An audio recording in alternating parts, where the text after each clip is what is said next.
Hey everybody, welcome to the latest episode of The Rock Experience with Mike Brunn. On this episode, I'm really excited to welcome back to the show legendary bassist Billy Sheehan.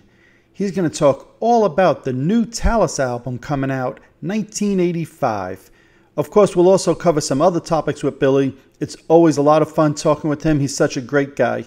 I know you guys are going to really enjoy this episode, so let's jump in and let's get started.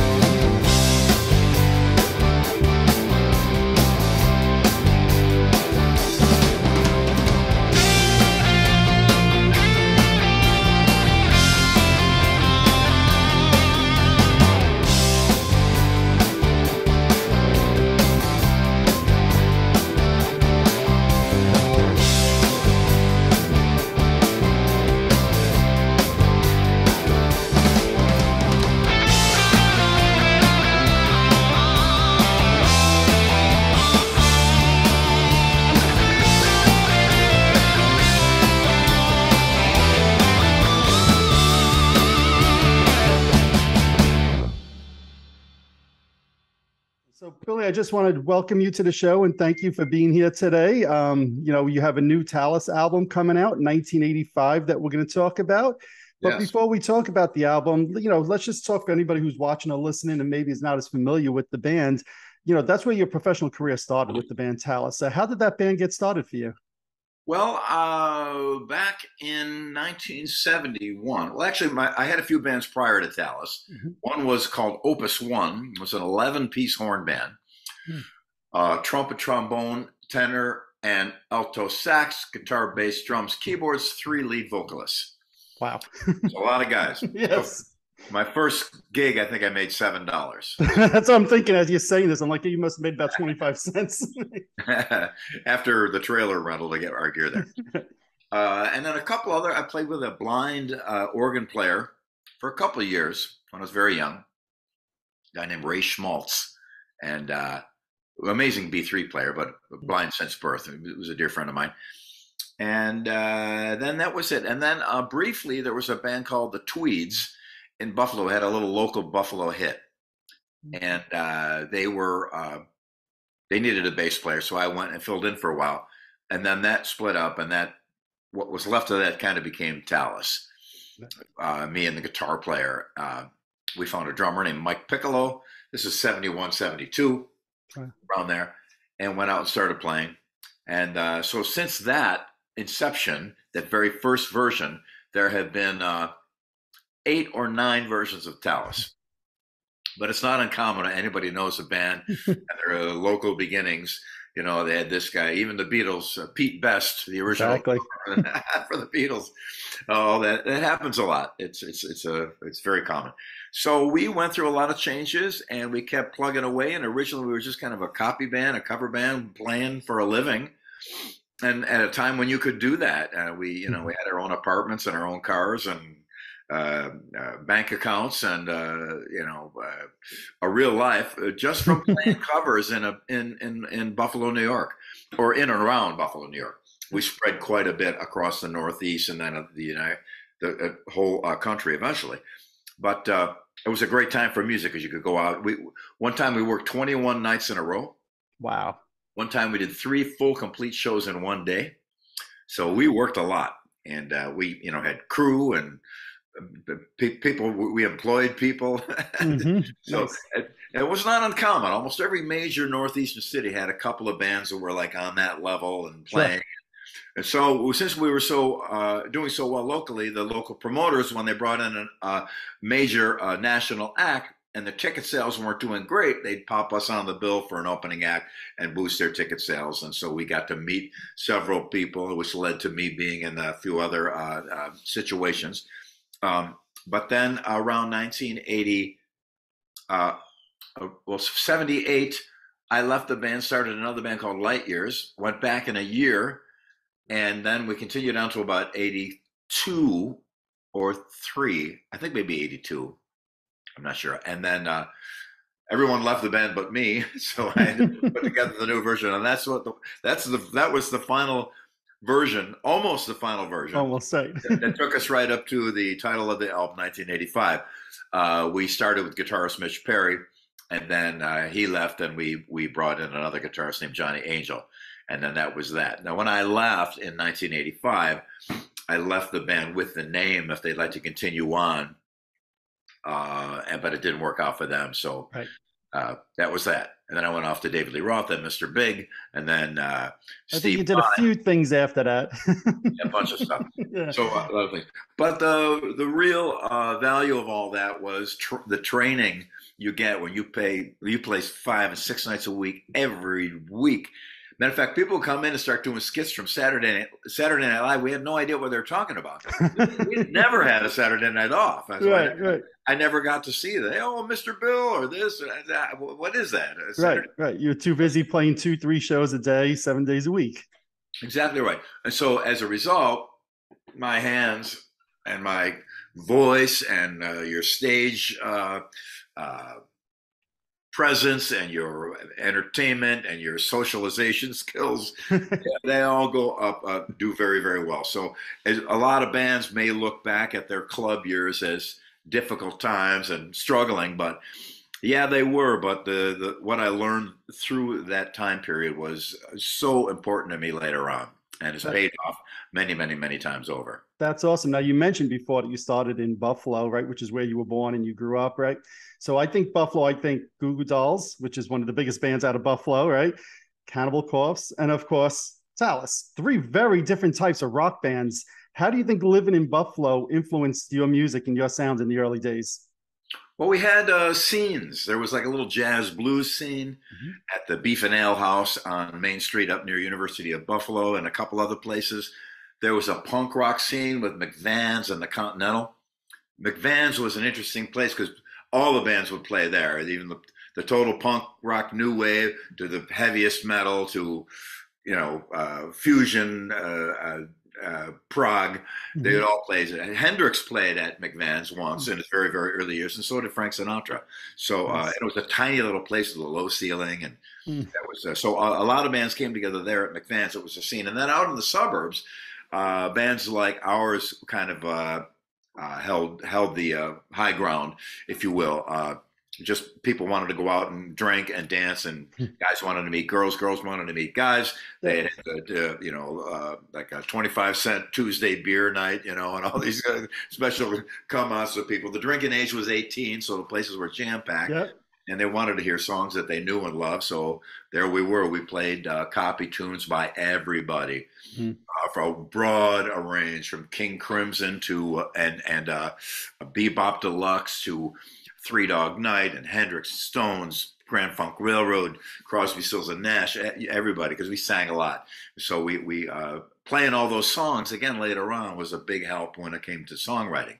Most bands start out exactly with that formula. You're playing copy tunes until eventually you start thinking your own stuff, and they start writing, and bang, the Beatles did it, Van Halen did it, AC/DC did it, everybody did it. So that's standard route that you take to get up to the levels. At one point, there was kind of a standard way of doing it. You just played at one point, yes, so true. Until you got up to the point. I've got the Beatles' very first demo that I got in a bootleg shop, and there's 20 songs on it. And guess how many are originals? Right, probably only a handful. None. Wow, none. Okay, amazing. So it wasn't until later on they started writing. It became arguably one of the greatest writing bands ever. Of course. But that learning process by playing great hit songs by others starts to work its way into your DNA. I don't know if it did with me or not, but I would say so. And you start to exhibit similar results. Right. Now, the first go around for the band in the late 70s into the early 80s, you guys never achieved that big arena success, right? You were fortunate you were able to open up some shows for Van Halen, but you never had that major success that I think a lot of bands in the 80s were striving for. Why do you think that was the case? Good question. I don't know. We had incredible opportunities, and it just didn't come to be. We played a showcase in New York City for Arista Records, Clive Davis personally, sitting in the audience of 4 people We're at SIR studio rehearsal place on stage, on a sound stage. It's Clive Davis and three other guys in suits, and we're up there playing our show to just them, and no pressure. No pressure at all. And we just went up there like we're in front of 10,000 people, and we did our thing, and they loved it. And they got back to us and said, "Man, the band, Clive loved the band. It was really great." We're thinking, "This is incredible. It's going to happen. It's going to happen." He goes, "Oh, but we'd like to hear some more material for you guys." So, we understand. Okay, we went in and worked up a bunch of more songs and come up with some pretty good ones too. Sent them off. They got them. Hey, the new songs are great. We really love them. But we want to. How's the band live? You just saw the showcase. Right. We were on the Van Halen tour, and John Kolodner, a pretty famous music company executive, possible producer too. I apologize, I don't know that much about him, but I knew he was this huge guy. He signed Aerosmith, all that, and he's on the side of the stage while we're playing on the Van Halen stage, jumping up and down with his arms in the air. Wow. This is the best live band in America. Nothing. Never signed us, none of those. So in the end, we did get signed by Dan Goldberg, who went on later to manage Nirvana, and was a wonderful guy and a big, very powerful guy in the music business. But that was just when I left, so it was a tough decision for me in '85 to leave the band, go with Dave Lee Roth, because everything we'd kind of worked for was there, but with no guarantee. Right. Of course. And then there was David Lee Roth, a well-known name. So it's, what do you do? Yeah. So. And plus, I was the biggest Van Halen Roth fan in the world. So for me, it was quite a dream come true. But that's another story. That's another story. So then, like you said, you left the band in '85. You had a lot of success with different things after that. But about 5 years ago, Talas, you call it V2, but it's probably more like V7 or V8, like you said, a lot of different versions, but you decide to put the band back together. So what made you decide after 30 plus years to bring the band back together? Well, we wanted to do a show, not so much bringing the band back together and start to function as a band again, but we're all there. We're all ready, willing, and able. And we had a lot of fun in that band. We did the Yngwie tour. We played all over the Northeast constantly. And then we were playing a lot of original stuff and really having a fantastic time of it. So going back and revisiting that would be a joy for all of us. So sure enough, we got together in Rochester and started, because Talas was originally a Buffalo band. Right. The new guys were Rochester guys. There was this incestuous relationship between the bands in Buffalo. Black Sheep was one of the bands. I ended up playing with the drummer. The lead singer was Lou Gramm. Actually, it was Lou Grammatico back then. Okay. Before he became Lou Gramm. Right. So this is back and forth thing. So we just got together and rehearsed the stuff, and it was kind of built into us already, so we didn't have to worry too much about how difficult it would be to remember it. And it was a joy to play. It was a riot. Intermounting Flame, Don't Try to Stop Me Tonight. Those are hot, sweaty songs designed to be in a club full of hot, sweaty people in black leather jackets, So absolutely. So it was pretty cool. So we just decided, let's do some playing. And then after we did one show, dipped our feet in the water. It seemed fine to us. So we went on and played a bunch more. Played some, like a couple 3,000 seaters we did was really great. And it was jammed and sold out shows. And also we thought, hey, all those songs that we kind of left behind back in 1985. How hard would it be to go in and record them? Okay, so we spoke with the Metal Blade people, and they said, we'll be happy to finance this for you. And they did. And here we sit today. Right. So that leads exactly to the new album coming out later this month, 1985, right? So these are songs, some of them actually appeared on the live album a couple back in the 80s that you had, Live Speed on Ice. Yeah. But basically all of these except for one were written back in that time period. Is that correct? That's correct. Yes, sir. So did you use those old recordings from back then and then build off them, or did you start from scratch on these songs and start re-recording them, more recently? There wasn't any properly recorded versions of anything, so we couldn't add or subtract. So we just had to perform them again. But we had the choice of doing it two ways. Modernize them and make them all slick and bring them up to date and, polish them off. Or let's do them just the way we left them back in 1985. So we chose that version, of course. And it just went in there in Mark Miller's living room. He's a drummer, Mark Miller, the amazing phenomenon that he is. in the house that he built from the ground up on the drum kit that he built. A couple of Amazing. amps set up and laid our tracks down for real. The criteria being we wanted to be as real as it should be. And Phil was singing the scratch vocal. He would go on to do the that's a common thing. Mm-hmm. It's a guide vocal, so we know where we were in the song. And Mark, myself, and Kiri, our new guitar player, laid it all down. Went back in the studio, did what we had to do there, and got the vocals out of Phil, and that was that. It was actually quite a painless process. The only problem was during the pandemic we couldn't travel, so Phil would be in Toronto. I would be here in my home in Nashville. We'd use this computer for talkback. Mm-hmm. So I'd see him at the mic in one window, and then our engineer Russ in another window, and then me. And then they would send by a special software the output of the recording console to my music computer so I could hear it back through my speakers. And it was like I was being there. It was sitting right in the room. It was amazing. So, and the audio came through in real time, which I still don't understand. That's amazing. You could hear the delay on the Zoom or FaceTime talking, right? But the audio was real time. I have no idea how they did that, but it's pretty incredible. Audio Movers was the name of that software. So so Phil would sing, and I'd be here with the lyric sheet, and we'd go over it line by line to get it down. And he just kicked ass completely, and managed to do it that way. And that was due primarily to the fact we couldn't all be in the same city at the same time. So the pandemic also resulted in quite a delay on the release time because vinyl pressing plants at the time were a year back up for over a year. At least, yep. Unbelievable. So that was kind of a barricade to us for a while. But now, come September 23rd, that will be resolved. That's awesome. And, unfortunately, like you said, Phil's singing on the album, and as fans know, he passed away last year, but he was able to get all of his vocal tracks recorded prior to. So, it's unfortunate that he passed. And, anything you can say about Phil? Oh, I could do the whole show on Phil.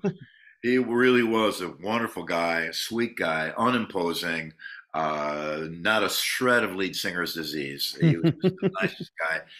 Always took time for everybody, always was cooperative, always wanted to do the best for what's best for everybody. And he had a great voice, incredible entertainer and performer, and and a great writer as well.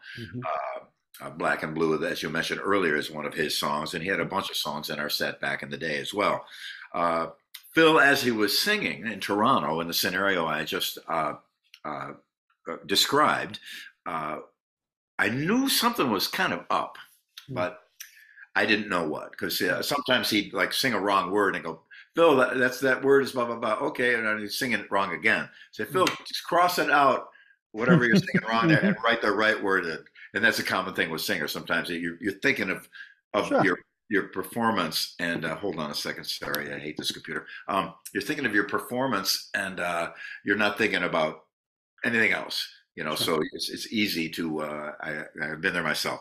So and then eventually he'd get it, and he's singing. His pitches were great, and he was right on. But there was something on his mind. Right. We didn't know that he had the cancer had come out of a remission, and it was coming back again. And he knew, but he didn't let us know until we were done with the record. And at that point, it went downhill very, very quickly.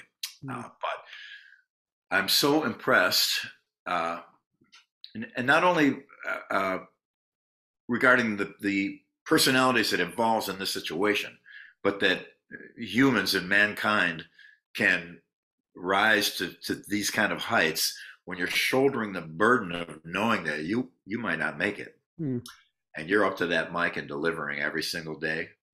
Wow, that was mind blowing. And I've heard an advanced copy of the album, and he definitely delivered. I mean, those vocals on the album are incredible, absolutely incredible. And I'm a big Kiss fan, and I remember in the early '90s he performed with Peter Criss, and to me that was the best incarnation of that band, the Peter Criss band, with him on lead vocals. So rest in peace, Phil. But really, what a great singer he was. Great singer, great man, and a devastating loss to us. But Initially, the record, of course, was a tribute to that time, 1985. All the bands, all the Yep. clubs, all the people. It was amazing, incredible times. Sunset Boulevard was six deep with people. It was like Mardi Gras every night. Unbelievable time it was. But now, due to the situation, we've kind of morphed the real purpose of the record over to up to a very, very definite degree to put a hallmark on Phil's legacy and his talent Absolutely. Absolutely. and the man who sang this record. And he's just he'll always be in our hearts. And we his family is a wonderful family too. We're close with them still. And to that point, his family, isn't his son on the album as well, singing some Yes, background vocals? exactly. James came in and sang background vocals on Phil's song Black and Blue. But he also we used him in a couple other tracks because he was there in Toronto with his dad, so Hmm. we had him sing on a few other things too. Crystal Clear, his harmony is in there. Yep. And he did a great job. We're very, very pleased. And Phil was extremely proud to have his song on the record. I'm sure. So that song, Black and Blue, is it a newer song that was written in the last couple of years? When was that written? Yeah, I'm not sure exactly Okay. of the background of it, but it's one of Phil's songs. And we did it live. Hmm. So we thought, well, let's do one little moment in present time or near present time as Hmm. opposed to living in the past as we were kind of doing. But we all liked the song. We said, well, let's put it on the record because we had a list of things. Some things we didn't do, but the ones that we did, of course, ended up on the record. And but that was on the list initially. And initially we weren't going to do any new songs, but we all liked the song a lot. And again, fortuitous that we made that decision because it gives a little bit of stamp of recognition of Phil's songwriting. Sure. I thought the song was really well put together. Agreed. It's very melodic, and to me, it fits with the record. It really I think does. so. Yeah, I'm glad you feel that way. yeah. So, you were talking to me before about the club days, and you have the song on the album, I'll Take the Night, which I think is about playing in those clubs back in the 80s. So talk about that, and what's your memories like? I grew up right near Lemore's in Brooklyn, right? So I lived like 1 mile from there. So what do you remember specifically about the club days, and specifically, I guess, about Lemore in Brooklyn? Perfect segue because I remember we didn't go on stage until 1 o'clock in the morning. Yeah, it's true. Because Man. Oh, it was unbelievable. I remember our crew loading gear and the sun was coming up from the night before. Unbelievable. Yeah. Brooklyn. But that was a real phenomenon of nature, Lemore's. It was East Coast, which is really cool. Mhm. The West Coast gets a lot of attention. Yep. This East Coast Lemore Club kind of really set the pace for what the East Coast metal hard rock scene was. Mhm. And it was for real, and it was jam-packed. And I think we got really lucky in New York. I think we played the Ritz, Mhm. and I forgot the name of the band that we were opening up for, but it was a pretty big, semi-almost national act. Forgot their name. I apologize. And they couldn't make it, so it was just us. So the place was jam packed. So the pros, well, you guys go on anyways. Well, we got a long set. We know a lot of songs. Don't worry. So we went up there, and we had a great night, and that was a really wonderful way for us to start to put our foot in the door and edge our way into the scene a little bit. Then we ended up playing a lot of places around the New York City area. So when we played Lemore's, it brought everybody together, and it was a riot. We had so much fun there. So many friends of mine from back in the day I'm still in touch with. That's as awful as social media can be sometimes. There's a really good part of it because Absolutely. Matter of fact, I think there's a Facebook page for Lemore's. Yeah, there is. Yeah, I've posted on it a couple of times here and there, and I've got photos in the archives of me in the dressing room and more stuff. So I'll be posting more eventually. But it really was a great scene, and the audience was unified in their love of this music. And their blinders weren't very tight either. They were open up to more than just one little style of rock, hard rock, heavy metal.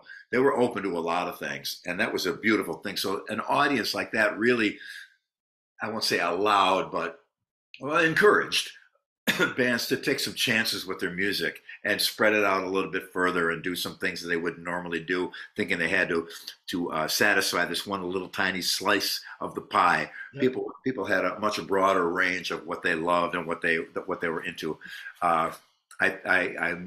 It's not always the case now, of course, but sometimes I see that range of what the audience likes or what they want to get smaller, and I don't like that. I wish people would open that up a little bit. And back in that day, I mean, that's another reason why I wanted to pay tribute to that year, at that time, that club, and all those and those people was it was just really a incredible fertile time for music to just grow and make its moves and change and become really what it.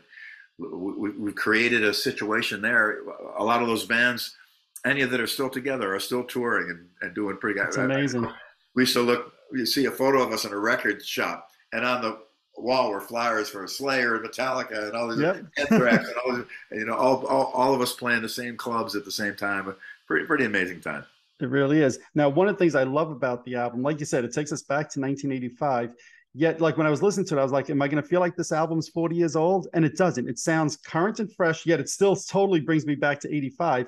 And even some of the lyrics on the record, like the song On the Take, right? You're talking about underhanded politicians and who can you trust under these conditions? I'm like, you know, this song could have been written last week, for crying out loud. It really, even though it's 35 years old or 40 years old, it still feels current today. Yeah, kind of prophetic, I think, in a way. Actually, it applies more now than ever, I think. I think so. Sadly, but yeah, we I guess, well, for my writing in particular, that song was written by Mitch Perry, that and Crystal Clear, who did a great job. But for my songs, I lyrically, I stayed away from 3 words: heart, love, baby, and the phrase "my spirit" or "my soul." Okay. Illegal terms, illegal words. So I had to write a song without saying "my spirit" or "my soul."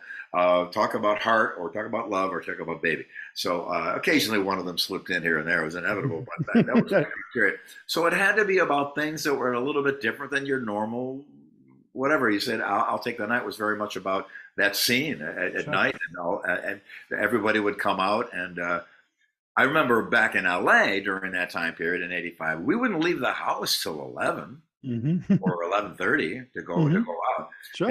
And in New York City, the same. It was a late city, much later than it was in LA. The bars closed down much earlier in LA. Yes. So lyrically, I tried to go in a different direction, you know, just to take things out of the ordinary. And again, what I said before about the audience is having a much broader spectrum of what they're into and what they allow. It wasn't completely out of style to do that. They enjoyed it and liked it, and I've gotten a lot of comments from people that have heard the 3 singles that are released, and they go, "Oh, I remember this one. We used to sing along." right. So great. No, I'm glad you mentioned the single. So one of the singles you released is "Don't Try to Stop Me Tonight," right? Which what I love is the ending. You have some video footage of Mark playing the drums, which to me appears as if it's the actual recording of the song. So do you guys have a lot of video of recording this album? Is there any plans to do anything with that?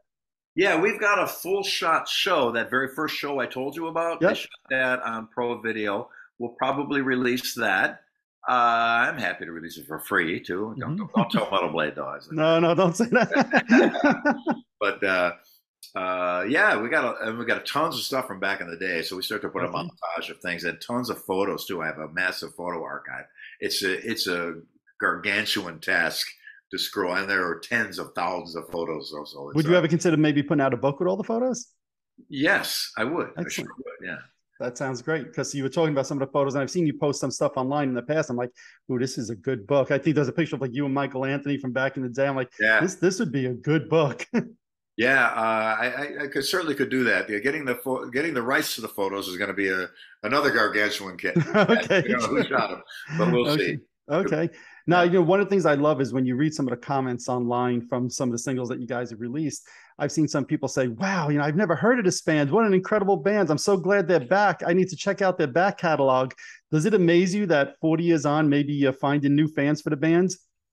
Yeah, amazed and pleased. That's wonderful. Well, you know, back in the day, it was a little more difficult to get all of your music out. There was the typical outlets within our genre of hard rock and heavy metal. You know, a bunch of magazines. Radio was a big deal. A little bit of underground and college radio. You had that, but we didn't have the internet. And so, and there's a lot of people now. I mean, we're literally you're a couple clicks away from about 1 billion people, which is pretty amazing. So I'm really pleased to see that. And I do think that any style of music done right is goes across many generations.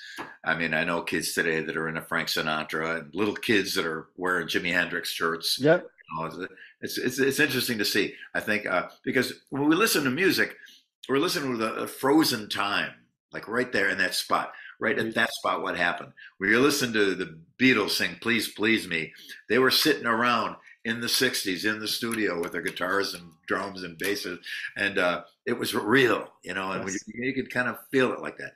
Again, one of the reasons why we approached the record the way we did, and I believe we were successful. We had a wonderful engineer, Russ McKay, up in Toronto. They did a fantastic job on everything. Mm-hmm. So we that little moment in history that you create when you record music kind of lives on forever. Agreed. Agreed. Now, your back catalog, do you have rights to those albums, or like who has the rights to those albums? Can it ever be re-released? Yeah, we're working on that now to get everything up. Awesome. And then I've got a huge archive of demos and alternate takes and all that stuff. I'd love to put all that.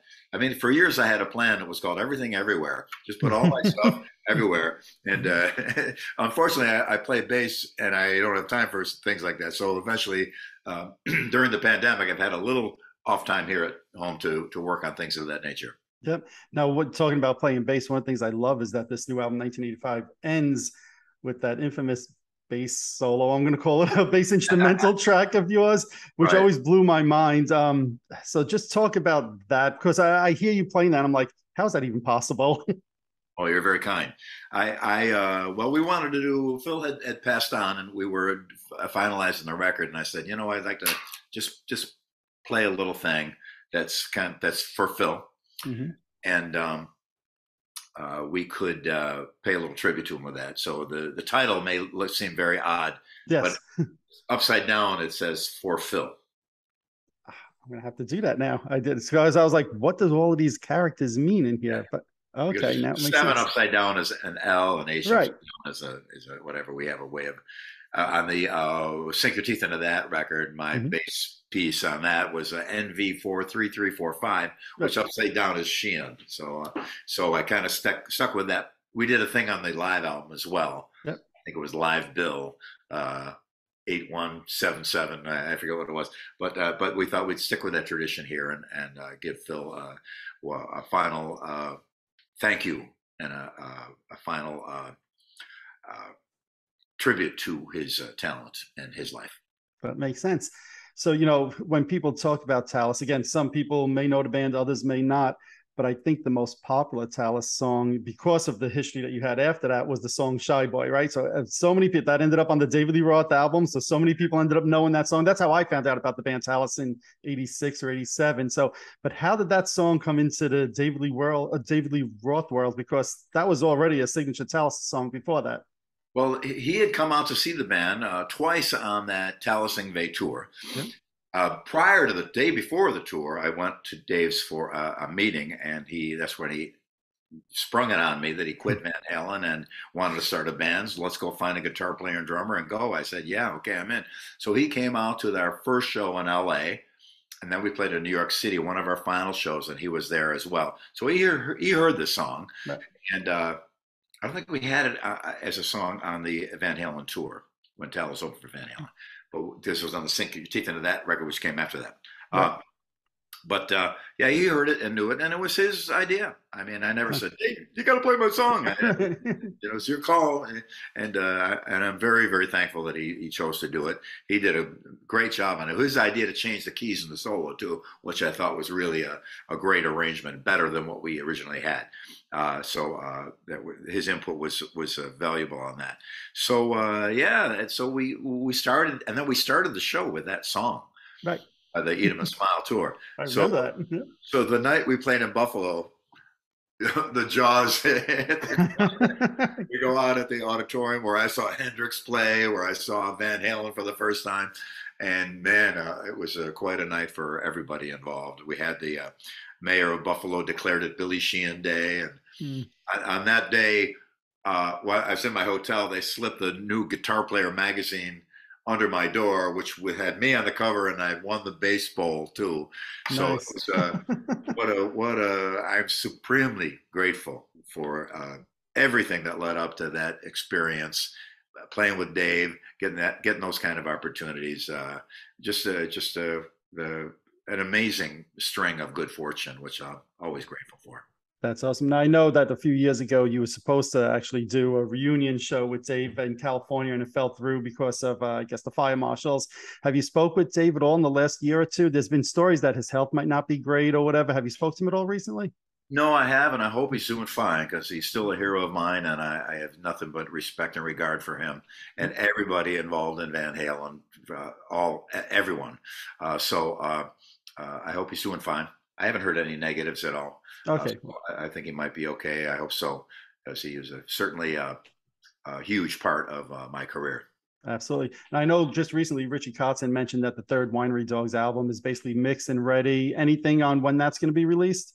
It should be either later this year or very early next year. They're already booking shows for us for that tour, so I'm pleased about that. I'm dying to get out and play, and they're booking up most all next year is with everything they can find. So I'm very pleased about that. Richie just played here in Nashville the other night. I got up and we did Fooled Around, Fell in Love. Then he joined us for dinner the next night at our house. It was wonderful to see him. He's a dear friend, and just what a talent. His solo, I highly recommend going to see his solo show. It's really, really very entertaining, and he's Agreed. quite an amazing player. Now back to Talas though. So you're talking about possibly doing some touring next year. Is there any chance for Talas to do any touring? Obviously, Phil passed away, and he was the lead vocalist. But the history of the band, there's been different guys singing. Any chance that there'd be any live shows? I don't know, but all of us would like to. So we have a line on a couple of people that have offered their vocal services on this if we do it. Friends of Phil's or fans of Phil's, or just great singers that know the situation. So I would love to. Nothing's planned yet, but the moment it is, I'm going to be smearing it all over my social media, all over the place, because I love playing with Mark Miller still, and Kiri did an amazing job on this record on guitar, and those songs were part of all of our lives. So we'd love to go out and play them again, even if only just for to pay tribute to Phil's memory. That's awesome. Now, you said before when you were writing songs, there were certain words you kept away from. Through your career, and as you started writing with Mr. Big and other bands, did you keep that same mentality, or did things change for you? Yeah, I kind of stuck with it. Addicted to that rush. Had enough stuff in the Winery Dogs, my solo stuff. I did 3 solo records. I don't think the words love, heart, or baby, or my soul or my spirit exist on any of them. So it's mission accomplished. There you go. Excellent. Now, with regards to the 1985 album, right, I think you're releasing it on vinyl. There's a few different color variants, if I'm not mistaken. It'll be on CD. I think you have some T-shirts that you're going to have available. Where can people find and order this record? Well, I'll post links, but Metal Blade is the label, and they're kind of the point of our sword at this time to get all of our stuff available to everybody. They'll also be doing a lot of the back catalog stuff as well. So I will post, and anybody can always, people who contact me on social media, I respond to, which kind of, some people are surprised and don't believe it's me. But one great thing about social media is you can be in touch with so many people all over the place. So if anybody has any questions or any comments or whatever, I'm always available on Twitter, Facebook, Instagram, all of the platforms. And when you write to me, I get it and I see it. There's nobody. I don't have a secretary. I wish I did. To that point, I'm glad you're saying how accessible you are, because you are very accessible to the fans. And you've also been doing these incredible master classes. I think you've done a couple of dozen of them, if I'm not mistaken, at this point, right? So do you have any other ones coming up? No, I'm busy up until the end of October, and then I'll do some probably in mid-November, maybe beginning of December. So if anyone's planning that, if you're in or around the Nashville area, people say, well, why don't you do it in Colorado or do it in, well, that entails a flight, ground transportation, hotels, meals, a lot of other expenses that make it inordinately expensive to do. Here, this music store is 10 minutes from my house. I drive there. There's this beautiful little living room they have set up with couch and chair, 2 little lamps. I can sit down with someone, direct one-to-one, hang out, show whatever I can show them, listen to what they're doing, and offer some advice if they'd like. go over any licks or riffs or songs, and talk about just about anything you could imagine. Matter of fact, a couple of people have done the master class just to hang out and hear me tell some stories. Well, that to me, that I could understand from a fan's point of view why they want to do that. And but for you, as such an established musician, what kind of enjoyment do you get out of this teaching the younger generation? Probably in some cases. Good question. Great question. It's a real joy to sit down with somebody and explain something to them that's just a common, easy musical understanding. Because I'm not a teacher and I don't know much music theory at all. I just know what works for me and why it worked for me. Not having had any of that education, I still managed to figure a bunch of things out. Why is that? Well, here's why. And I explain what I can tell them about the fretboard and how it works and how these notes go together. And to sit back, and I've seen it, easily half a dozen times where it was really obvious, the aha moment, where they're sitting there and I'm explaining and showing, all of a sudden, oh, I get it. And I remember because I had that moment. Someone showed me a whole bunch of things about how it worked way back when I was beginning playing. And I was on stage playing. And when suddenly I looked at, I get it. No, I get it. I get the whole thing. Well, not the whole thing. I'm still working. Maybe a 16th of the thing, but still, it was amazing to see that aha moment. And I stay in touch with all my masterclass participants and have them contact me through social media and let me know how they're doing. And so many people have written back and just said, man, I've been playing for like 30 or 40 years. And I've done classes with guys that have put records out and, had, decent careers, but there's still that little gap in understanding what was going on. So I'm just so pleased to be able to provide that in a way that anyone could understand it. You don't need to know any musical theory, but all you need to know basically is do, re, mi, fa, sol, la, ti, do. And I explain how that all works. And it's been really enriching to me. And I always learn a little something every time I've done masterclass or clinic or something like that, especially from total beginners, because they have this unfiltered way of approaching what they're doing. And they're not following the rules, which sometimes isn't a bad thing. Right. And they'll make a move that no one else would have thought of because everybody's following the rules. And it's very inspiring to see somebody and to see somebody blossom. And like I said, so many emails and comments I've gotten back from people that it has positively impacted their playing and their attitude and their enjoyment of what they're doing. So I'm very pleased to do it. That's very exciting. So, do you have a favorite riff to play on the bass? See if you can guess what it is.